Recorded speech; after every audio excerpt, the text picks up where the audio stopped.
और छोटों पर शफकत नहीं करता, वो हम में से नहीं है।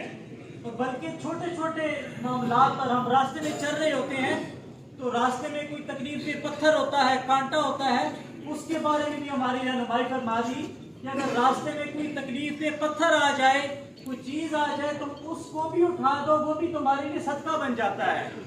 नबी करीम सल्लल्लाहु अलैहि वसल्लम ने फरमाया कि इंसान के जिस्म के अंदर 360 जोड़ है और इंसान को चाहिए कि रोजाना उन 360 जोड़ों का सदका अदा करके सोए। अब रोजाना सब के लिए 360 जोड़ों का सदका अदा करना, 360 बकरे ज़बह करना मुमकिन नहीं है। तो आगे नामदार सल्लल्लाहु अलैहि वसल्लम ने इसलिए भी अपनी उम्मत की रहनुमाई फरमा दी, आसानी पैदा फरमा दी। फरमाया कि तुम रास्ते में तकलीफ पे पत्थर उठा देते हो, ये तुम्हारे लिए सदका बन जाता है।